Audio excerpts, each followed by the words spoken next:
Thank you for joining us today. My name is Cindy Hunter, VP of Client Strategy at Magnitude. I'm joined today by our presenters, Natalie Nathanson, founder and CEO of Magnetude Consulting, and Harvey Morrison, Executive Director of Marion Square. Both of our firms have extensive experience helping cybersecurity companies achieve their growth goals. The webinar is slated to run for about 45 minutes. If you have questions for the speakers, please note them in the Q&A tab located at the bottom of your screen, and we'll address as many as possible before we sign off. So Natalie, over to you.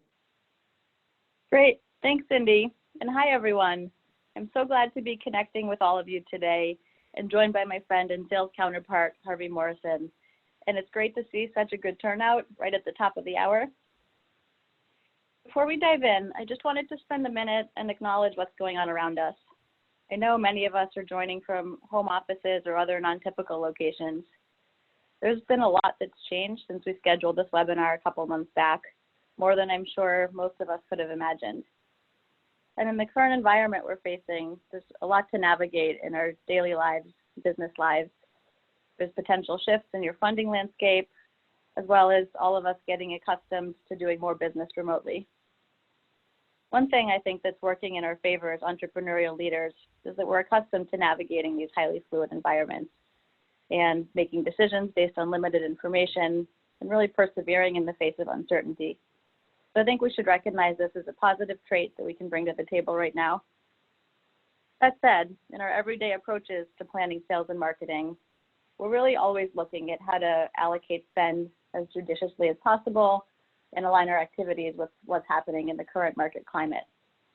So while there are some tactics that need to shift, some different tones and communications we're sending out, and potentially new offerings to explore, the fundamentals really haven't changed, nor has the inherent need for the solutions we offer. Harvey, did you want to add anything here? Oh, hey, Natalie. No, just glad to be here with you today. And I guess I would, the one thing I would echo is your sentiment around we are in a very fluid environment that folks typically aren't used to working in. So I think some of the topics we're going to be covering today are very timely and very relevant for organizations. So glad to be here and looking forward to the discussion. Great, thank you. So during today's webinar, we'd like to start by setting the stage a bit. We know there are different ranges of types of companies joining us today at different stages with different business models, different types of offerings, and certainly different stages in your company's life cycle and growth. Regardless of where you specifically are, when we developed this topic, we were really focused on the foundations that support that scale-up phase. So as such, we're going to be making some assumptions about what you already have in place. Before we dive in, we wanted to get a sense of where all of you are focused. You can please take a moment here to answer the question on the poll.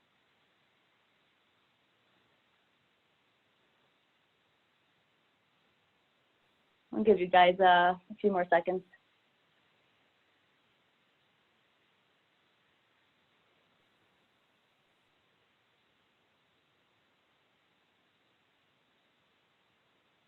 A couple more still coming in here.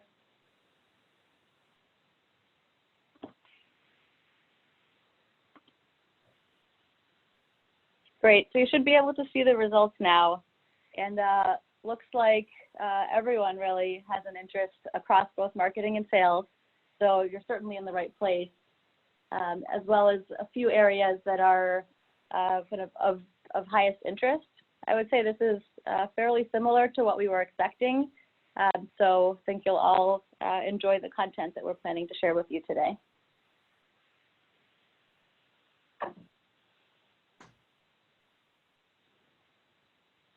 All right, so with that, let's dive in. Yeah, so we'll give a little background here on the space. So I'm sure you've all seen the numbers. A high-level overview of the cyber market reveals it's a classic example of a good news, bad news scenario, right? Good news is that the market is growing exponentially year over year. There's a main focus for many organizations today. However, the bad news is every new startup and VC in the market knows this and are all targeting the same space, hoping to cash in on the money being spent in cyber.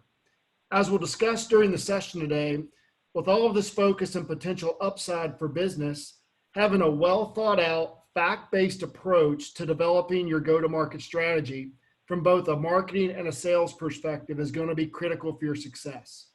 Your organization really must focus on cutting through the noise and clearly differentiating itself and how it goes to market in order to be successful in this highly competitive but potentially lucrative market.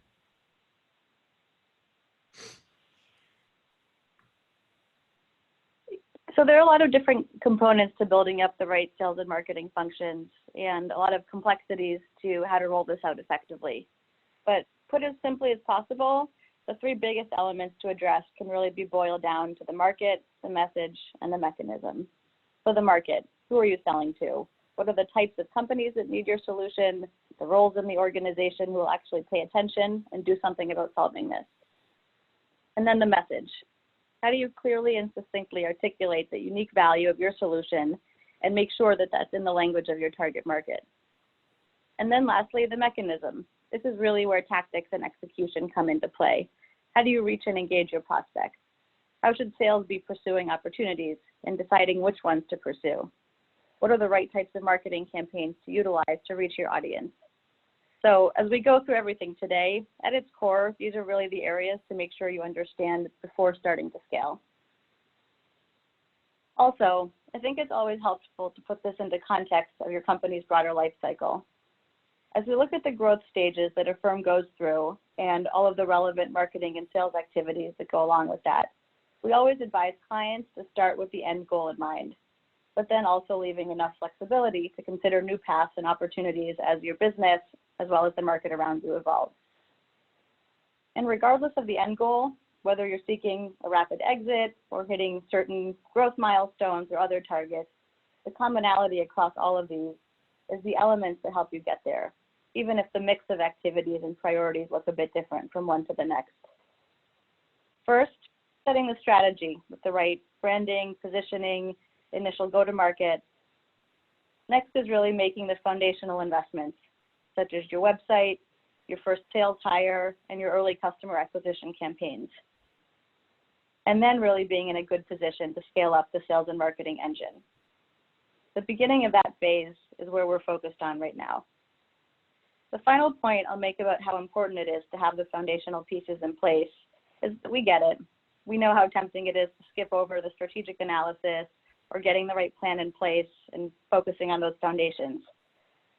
We know because most of our teams have really previously lived and breathed these roles when we were at companies in-house, as well as because, unfortunately, many clients have come to us after not having done so and made costly mistakes that could have been avoided. Harvey, do you want to talk about this a bit more? Well, I would just echo your sentiments here on the importance of taking the time to really understand the market and put a plan in place, and also think quite a bit and understand your organization's true objectives before you jump in and act.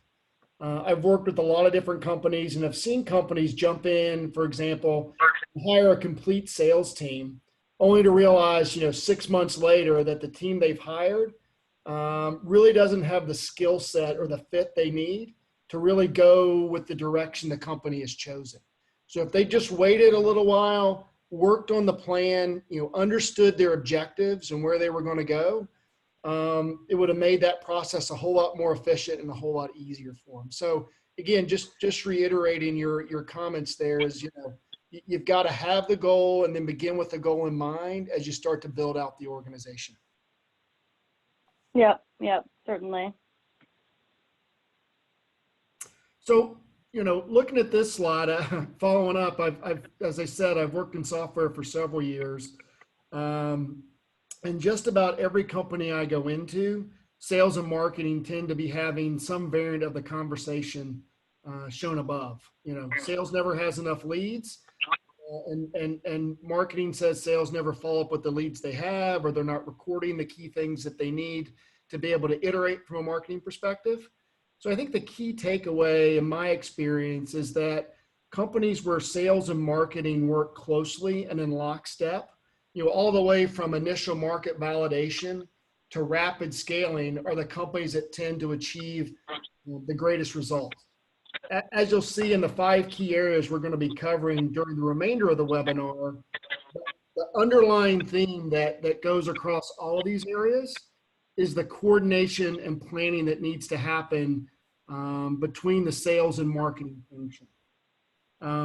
Just to give you an example, I've worked at several different companies where marketing has put together, wonderful data sheets and collateral that it feel like is going to be the next problem solver and drive a lot of revenue.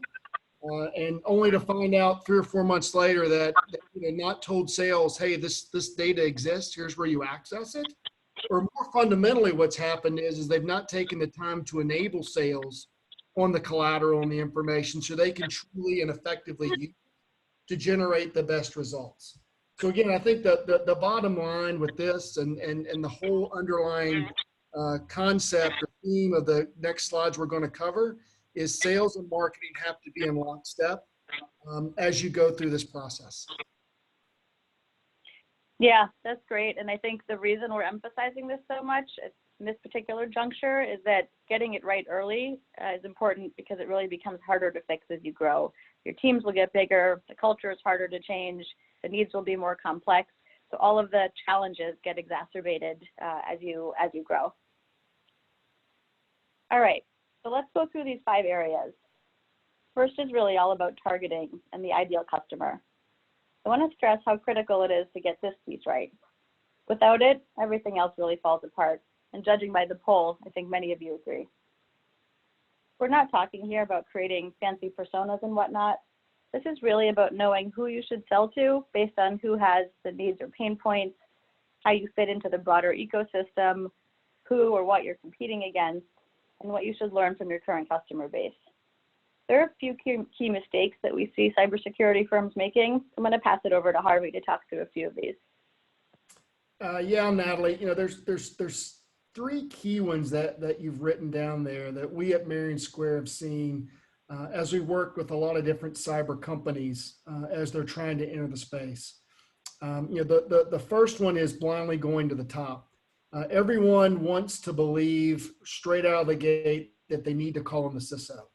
And companies spend vast amounts of money and time trying to reach the CISO, only to find out in the end that while the CISO may be involved in the process, they're actually not the buyer. Maybe a line of business is the buyer, or general IT would end up being the buyer. And if you haven't noticed today, CISOs are sort of the new rock stars with this whole focus on cyber. Everybody's trying to get a hold of them. So, one of the things we always counsel our folks on, or our companies on, is to take some time and make sure you really understand who the buyer is and don't blindly go to the top.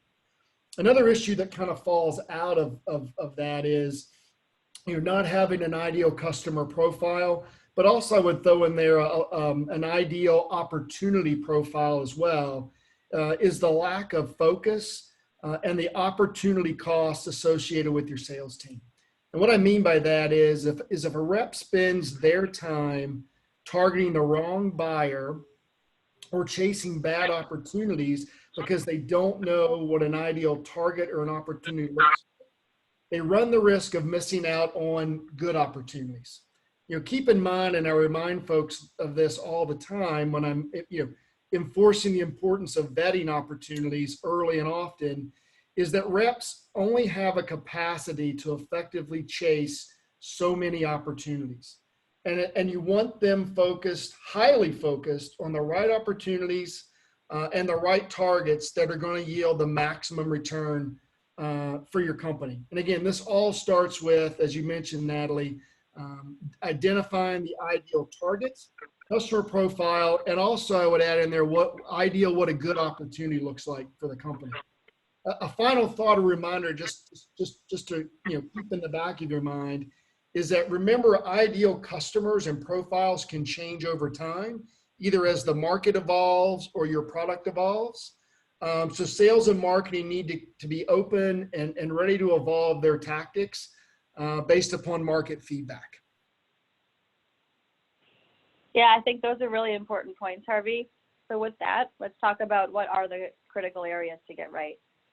Most important is really which prospects to prioritize, and then making sure that information is used to inform really all of your sales and marketing decisions, from who you should hire on the teams to how to allocate your budget.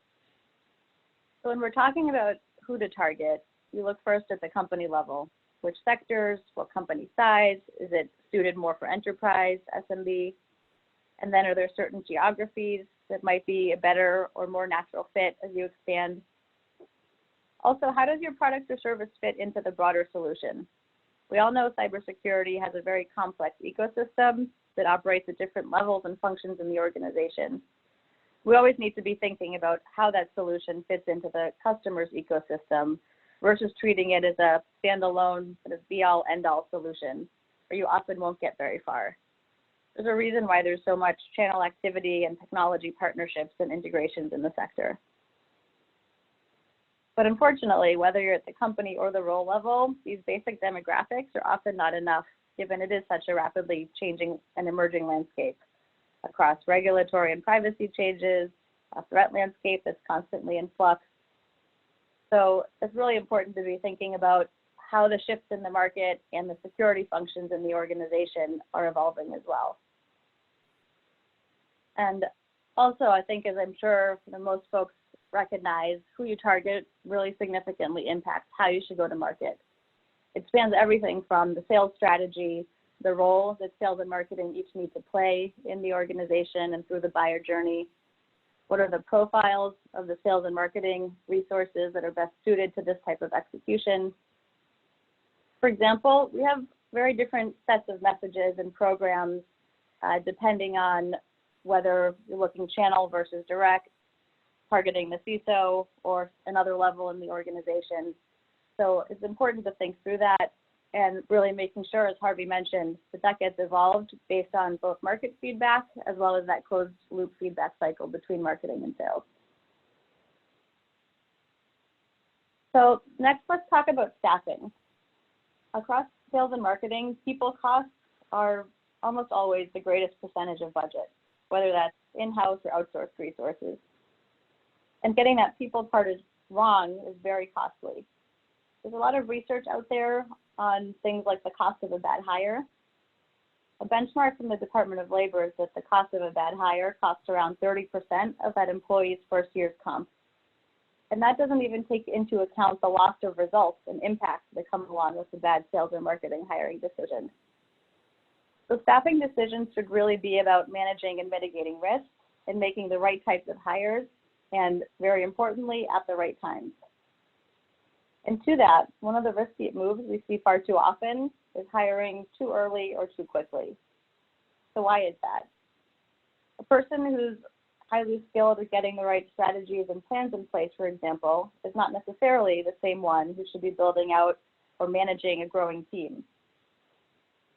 You also want to make sure you have validation of your growth model before you make some of these key internal hires, and they're harder to change.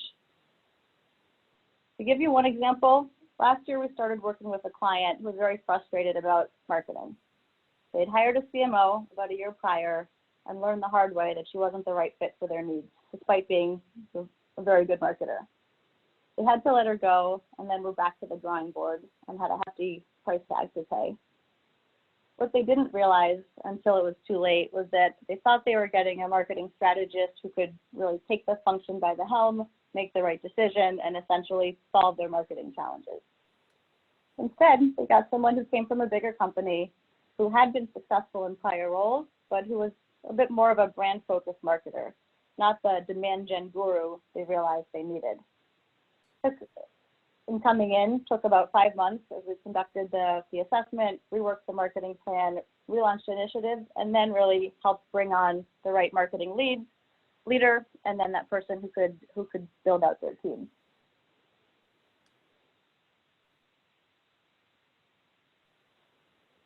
So getting this really right is really about understanding the strengths of your current staff and resources, knowing where you have or will have gaps based on your plan and growth targets, and then determining the best resources to fill those gaps. Many companies reach a certain point and then assume that the first step is to really make that key hire and build out that in-house team. And while that certainly may in fact be the best move, outsourcing is often overlooked in cases where it shouldn't be. Done poorly, outsourcing can have the very same pitfalls and challenges as hiring in-house. But when used correctly, it can help mitigate some of that hiring risk and prove out the growth plans before making much larger and we call it stickier investments. It can provide that consistency and flexibility as a company's needs evolve, which at this stage, they can evolve fairly quickly, as well as just helping to fill resource gaps that are better served with specialized expertise that really can't justify a full-time headcount. So last thing I'll say about this is if I sound a bit biased, it's because I am, and not because outsourcing is the be-all, end-all or right for every single company by any means. But honestly, this is why I started my firm and built it the way we have after spending most of our careers on the other side of the table. I think Harvey would echo the sentiment. Yeah, I really would from an outsourcing perspective for sure. We got started helping organizations that wanted to sell more in the U.S. government space. They thought they had a good product, it fit the space, but they didn't feel like they needed to hire a full-time resource to get that space up and running for them and to do a lot of the underpinnings that need to occur in order to have a successful rep to come in. We also did a lot of that with organizations that were overseas that wanted to launch, sales organizations and teams here in the United States. How do you get the foundations in place in order to make, if you do hire a new salesperson, to make them successful? So yeah, I would echo that, Natalie. And the other thing I would say from my experience in building sales teams, one of the most important aspects, and you hit on it, is to really spend some time thinking about and developing a structured process for hiring. Understand and agree with the key stakeholders. What are the ideal characteristics required for the position? And then really develop a set of questions to make sure you clearly understand if the candidate has these characteristics that are required to be successful. All too often when we're involved in these processes, we hear, folks say, hey, would you mind interviewing this person for me and just give me your thoughts? And that's really not a very, fact-based, more scientific-based approach to hiring. For example, if you're a startup, you're going to want to make sure that the members of the sales team have the following characteristics. Do they have startup experience? Can they build their own funnel? And are they used to working in an environment where they may not, or they may have limited support? So with that, everyone in the interviewing and hiring process needs to be clear. These are the characteristics we're looking for and have a way of identifying those in each candidate. So that's just, some feedback I would provide in getting that right in looking to hire a team. Great. Yeah, and another thing to think about too with this, Natalie, is all centered around in the budgeting perspective of it. Once you've identified the key characteristics of who you're going to hire or what type of resource you're going to hire, the next thing is budgeting. How many resources do we really need in order to affect change in the organization? So the two key items I would suggest, at least from a sales perspective, that organizations keep in mind is first, when you have a full sales team that's 100% ramped, not all those reps are going to be 100% effective or hit their quota. So if you have a $5 million revenue number, you need to consider that on average, a good sales team is about 80% effective or 80% of plan, and make sure you plan for that as you're staffing to hit a number. The second is new reps really take time to ramp or to be effective. And I know most people know that and they say that, but most companies don't leave enough time or plan enough efficiency hit as they ramp those folks into the organization. And this is really going to affect your number. So conservatively, a first-year rep is probably going to be about 60% efficient. Where the bottom line is, let's say you have a revenue target of 5 million. Don't start and say, hey, we're going to hire 5 reps and give them all $1 million quota. And even if they are ramped, they're going to hit their number. That's just really not going to happen. So make sure you keep that efficiency thing, both from a ramp perspective and from a year in, year out perspective when you're looking to hire and budget for salespeople. Yeah, I think those are really important points. And I think being realistic on that plan and the timing in the plan as you're talking about is critical.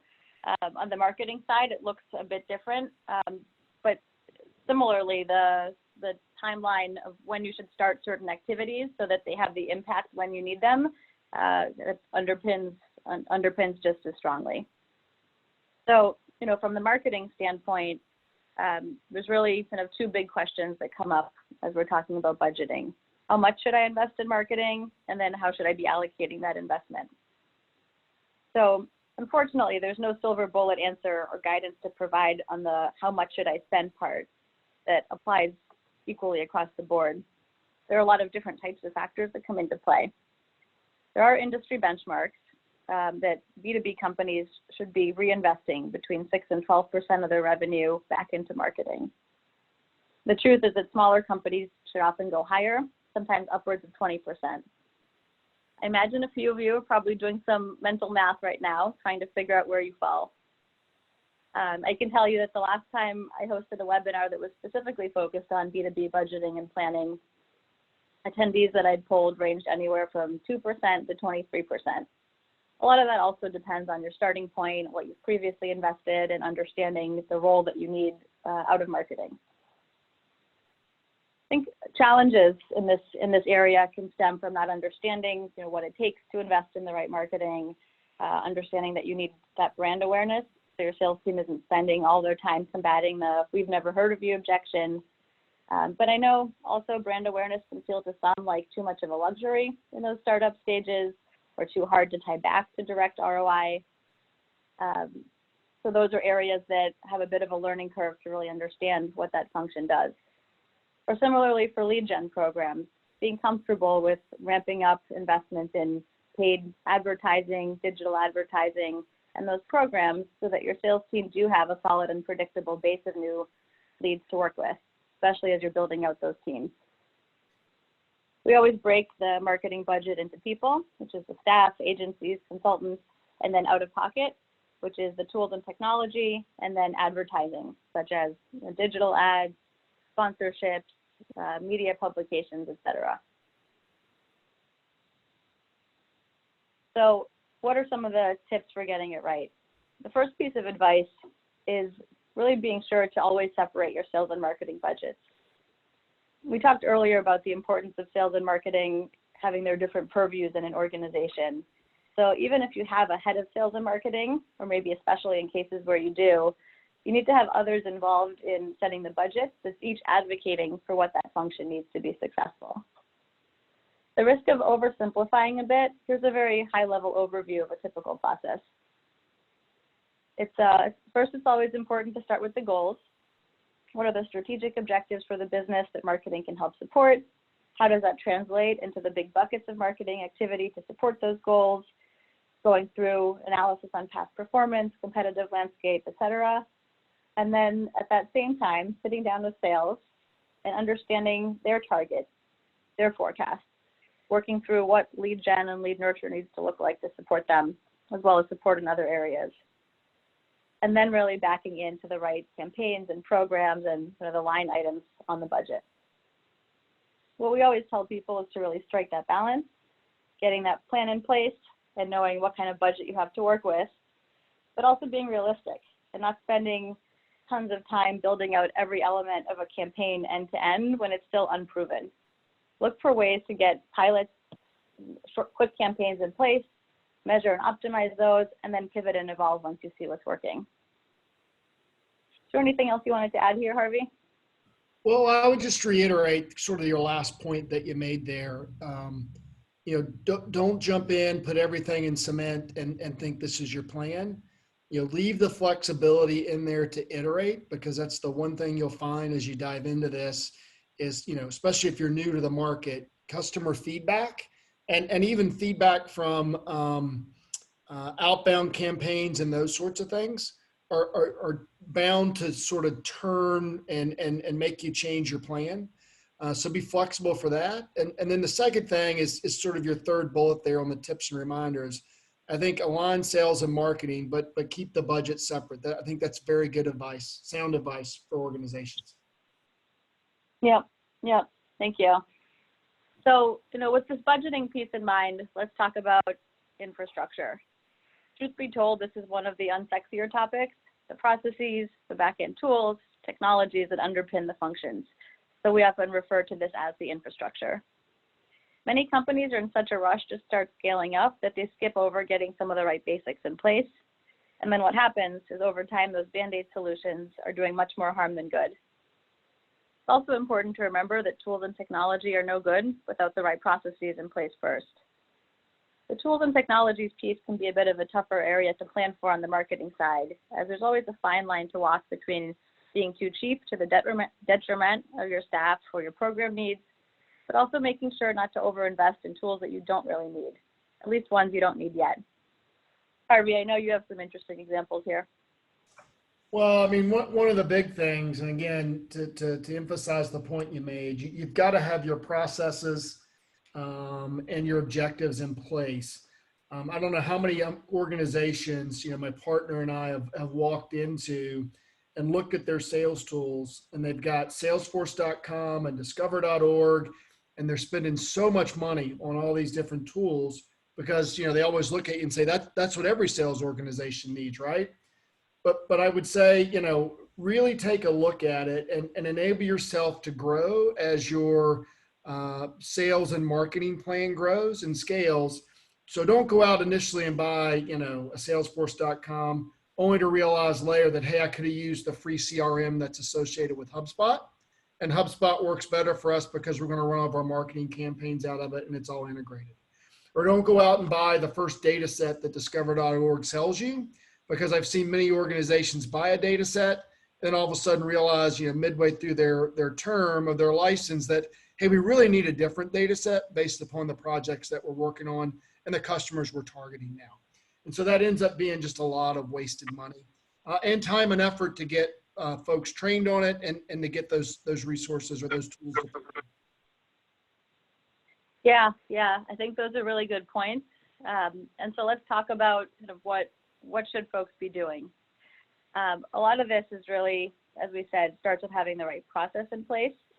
And I know from a sales standpoint, Harvey, you've talked about what are some of those important processes to get in place. Do you want to talk a little bit about that? Well, the processes to get in place, I mean, I think some of the key processes that we've talked about, and I think you highlight them there, is, your lead qualification process, how marketing is going to hand off leads that come in from marketing into sales to make sure that sales is following up and deals don't fall through the crack. And then again, another key, I think, process is how do you take the feedback you're getting from the field, not just from sales meetings, but from prospect calls and those sorts of things, and feed those back to marketing.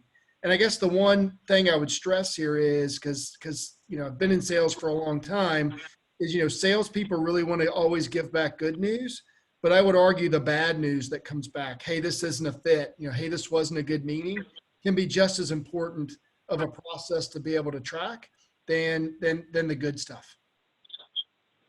Yep. I think those are really good points. And so the layer that really goes kind of on top of that good process in place is the technology and understanding that baseline of what needs to happen in terms of your marketing and sales technology and the related back-end systems. And as Harvey said earlier, some companies buy tools and technology before they have a plan for using it. Others are maybe a bit hesitant to invest in some of the right tools beyond the point where they should be. Looking at systems like moving from a email marketing tool to marketing automation, for example, for companies that are at this stage of scaling, most companies should really be getting a marketing automation system in place, making sure it's integrated with the CRM, and making sure that the CRM in and of itself is in good shape. I always think of, not fixing some of these Band-Aids that companies have in place and that unfortunately exist far too often. It's like having a giant crack in the foundation that you specifically decide not to fix during a major home improvement. So when you're looking at those investments in tools and technology, it's not just about making sure you'll use it, making sure you're making the right investments at the right time, and then that you're looking realistically at that true cost of ownership. So that's things like, what does the implementation look like? How much time do you need from different kind of resources within the organization? as well as accounting for that time towards the ongoing management to use it fully and properly, etc. This is also the time to make sure your website backend is set up in a scalable platform conducive to things like SEO. And not to get too nitty gritty here, but you might not believe how many companies reach this stage without understanding just how much their website code has been stitched together or overridden over time, and then therefore how fragile the site really is and all the hidden costs associated with maintaining a site like that. Or even worse, just how messy that back end is and how much that's truly hurting their search rankings and marketing performance. The last thing I'll mention here, as Harvey mentioned, not to kind of jump to invest too quickly into the tools that you won't be using. And I know there's a lot of a temptation to sort of dive into that latest and greatest SaaS product just because someone on the team thinks it's cool. And oftentimes it is pretty cool. But, one example that's been happening kind of recently in marketing, those AI or bot-driven website chats. So many companies jumped on the bandwagon before they were really ready. So they kind of jumped into believing in the promise that it would be quick to set up and the leads would start pouring in. Fortunately, what we all know intuitively is that AI tools require process, training, ongoing optimization. And what happened in a lot of cases was that companies didn't kind of understand or think through the true cost of ownership or realize how much time would need to go into setting it up right. Or kind of that set it and forget it and ending up turning off customers or prospects with a poor chat experience. So it is very important to really think about that kind of decisions end to end. Yeah, so in setting the stage here, Natalie, focusing around metrics, this has become a big topic and a big focus of ours here at Marion Square over the last 3 years or so. With technology and the data being generated today, effective sales, and I would even argue, and you know better than I do, but marketing management can be very metric and data driven. And understanding and capitalizing on the power of data that's being generated can be a real competitive advantage and make your teams more effective and extremely efficient. With that, I really want to emphasize, as you're putting your technology stack together, the importance of setting your systems up right the first time so they can gather the appropriate data and then easily generate reports on key metrics. I can't stress how important that is because you don't want to end up a situation, and I've seen this happen, where you sit in front of a typical board and the question is asked is, hey, how effective is our sales team really? How effective is our marketing spend really? And the other one is hey, how do you measure sales and marketing effectiveness? And you can't answer that in a very succinct or show data to back up, here's how you're doing that in a very succinct manner. That's all about getting, the right tools in place. That's all about thinking about, as you mentioned earlier, start with the goal in mind or the end game in mind as you're planning all these things. So again, I would challenge CEOs out there today to really think about these metrics early on and to think about them often. And to ensure you're capturing data and setting up an environment that will allow you to report on this. Yeah, and I think this is where a lot of companies struggle. And part of that is that it does look different from one company to the other based on things like, your business model, that kind of a SaaS solution with a freemium to paid model, is an enterprise software, et cetera. So there are some kind of metrics that come along with your business model. Certain ones based on your marketing stage, your company's stage, and then kind of different metrics across marketing and sales, as well as the ones that need to kind of cut across both. So on the marketing side, there's also, as Harvey was touching upon, the marketing programs themselves impact, what to track, both looking at individual campaign performance, but they can also be used to set up the right indicator type metrics to ensure your plan is working as intended. So, as one example, companies can look at increases in organic versus paid leads. And that's a barometer not only of sort of that particular campaign or an inbound marketing program working, but also can be an indicator of the effectiveness of your brand awareness efforts overall. And as Harvey mentioned, the biggest mistake that we see are companies either focused on the wrong metrics or that lack of alignment across the KPIs for both sales and marketing. Yeah, Natalie, in this getting it right slide, I think it really goes back to the underlying theme that we talked about early on, is marketing and sales working jointly to establish and track key metrics. Now, one of the caveats I'd ask that you keep in mind as you're building metrics is really think about the outcomes of what you're wanting to drive. I see a lot of organizations jump in and really kind of track the wrong metrics, and they start to backfire on them. A great example that I like to use is a lot of sales organizations we go into at Marion Square, they're wanting to track number of calls that reps make a day, or number of demos that reps do in a day, or number of meetings that reps have in a day. And our big saying at Marion Square is hey, activity does not equal accomplishment, right? We've seen more than enough salespeople over our lifetime spend their life really gaming the system. And at the end of the day, they look really great in Salesforce, or really great in your CRM tool from the number of meetings they've had and the number of outbounds that they've done, but they never seem to hit their number. So I think working with marketing to come up with some metrics to track that are meaningful. Things like, as we've talked earlier, what's your SQL to MQL conversion? What's your MQL to opportunity conversion? What's your opportunity to closed sort of conversions? Those types of conversions I think are more meaningful than, hey, how many calls did a rep make in a day? So I think I would just stress the fact of, know what you're tracking, think about it, know your numbers, and then really work closely with marketing as you're putting this together. Yeah, and I think that applies kind of all around, looking at the marketing goals that activity doesn't equal impact is critical.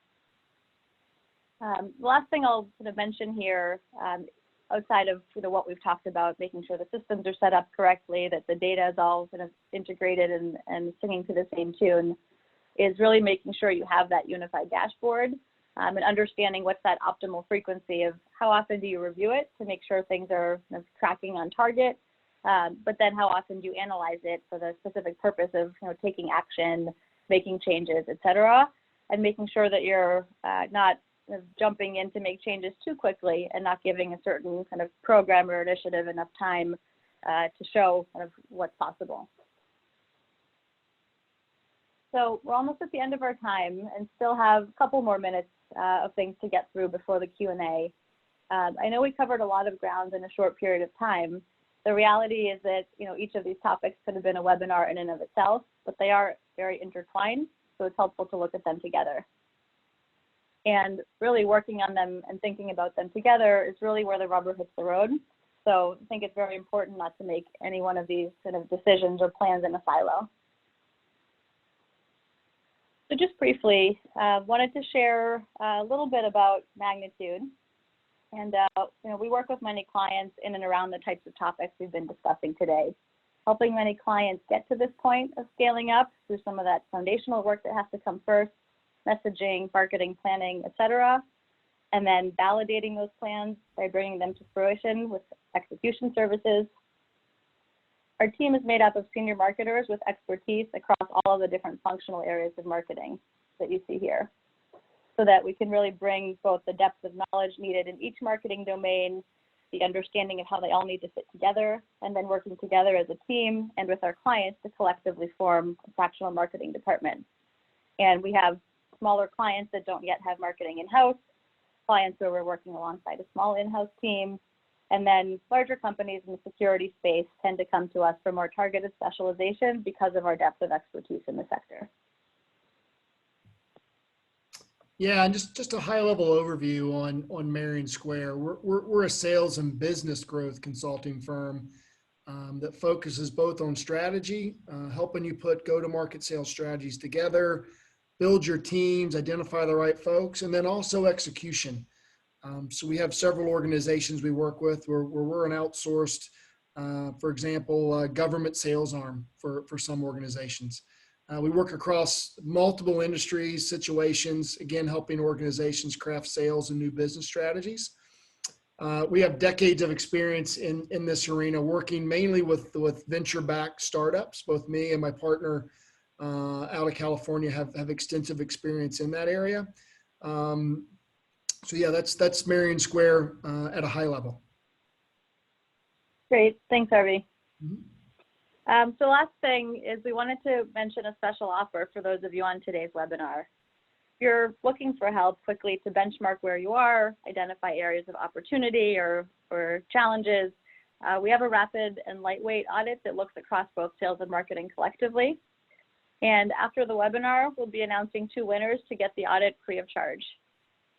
And then we also offer more in-depth assessments and planning engagements on both the marketing and the sales side. All right, so let's jump into the Q&A. Great, thanks Natalie and Harvey. We had a couple of questions come in, and the first one is, can you talk about what are the foundational sales and marketing metrics that must be in place and aligned on? And so Natalie, maybe you could answer from the marketing perspective, and then Harvey, your perspective on sales. Yeah, sure. So again, I think it looks different from one company to the next based on kind of the business model and whatnot. You know, speaking, for example, on the SaaS side, you want to look at that, you know, the cost of customer acquisition, the churn rate, number of kind of the return on advertising sales if you have kind of a big kind of digital ad component, which many SaaS clients do, and really thinking in terms of that funnel. There's a lot more that can be measured in those kind of environments often than, you know, a services firm or hardware or whatnot. And then looking at that funnel from kind of top of funnel where it's, you know, mostly marketing generated leads through sales conversions, retention rates, all of that. Yeah, and Natalie, I think, you know, at a high level, if you talk about, you know, sales and marketing metrics that must be in place and aligned, which I think, Cindy, was the question. I think around the alignment piece of it, if you look at those metrics, I always like to look at the MQLs, the marketing qualified leads that marketing is providing, and those that get converted into actual opportunities, right? Because here I'm a sales rep and I'm getting leads from marketing, and how many of these am I actually converting into real live opportunities? I think that's interesting, especially if you know the input, meaning the MQLs coming in are good. Then that's a good test of a sales rep is, can they take a good lead and convert it into an opportunity? And then the second thing I look at is how many of those opportunities are then converted and closed. So if I get a good opportunity, can I take it through a process, and then I'm actually skilled enough to get it closed? So I think if you look at what sales metrics, at least at a high level, and again, to your point, it depends on the situation, so there are more, but the basic ones where marketing and sales need to be aligned, I think, on metrics and tracking, are those metrics right there. Okay, great. We have time for one more question. And again, this is for both of you. What are some tactical things we can do to better understand our ideal customer? And Natalie, maybe you could go first. Yeah, sure. So, you know, I think there's a number of different kinds of inputs, both internal and external. So, you know, for companies that do have that kind of base of customers already, you of course want to look at kind of anything you can glean about your current customers. Of course, making sure that those are the right fit as you scale. It's not kind of only the early adopters or a very finite market. Then there's looking more broadly, you know, who are competitors targeting? Often when we're working with clients, we're looking at, you know, where is the white space in the market and sort of mapping back the needs in the market, you know, to the strength of kind of the technology of the solution, and looking at those kinds of areas, as well as doing, you know, market testing. You can use certain campaign types to kind of test different messages to different audience and glean that as well. Urgency, kind of to buy, solve the pain, things like that. Yeah, so I'm going to echo what you just said there, Natalie, around finding the ideal customer. But I do want to mention one other thing, which I mentioned in the webinar earlier, that I think is critical for organizations to consider. And that is not only finding the ideal customer, but also understanding from a sales perspective what the ideal opportunity looks like. And there are times where you have an ideal customer and it might not be an ideal opportunity for you. So identifying the ideal customer is key, but I think in really order to be successful and have your reps focus and get the maximum return on that, you want to spend some time understanding what an ideal opportunity looks like. Meaning, hey, the customer has this specific use case. We're at this specific level. They're doing an RFP, right? When we run into situations or opportunities and we have these 4 key characteristics, 9 times out of 10 we win. So I would challenge organizations to not only identify the ideal customer, because I think that's critical, but then take it one step further and start to try to what an ideal opportunity would look like to really focus in on what you're doing and get the maximum return for it. Okay, great. That's very helpful. That's all the time that we have for today. Thank you so much for attending. If you have any follow-on questions, please don't hesitate to reach out. We'll be in touch via email with the webinar recording and some additional resources for you. So keep an eye on your inbox. And thank you for spending the time with us today. Great. Thanks, everyone. Have a good rest of your day. Thank you.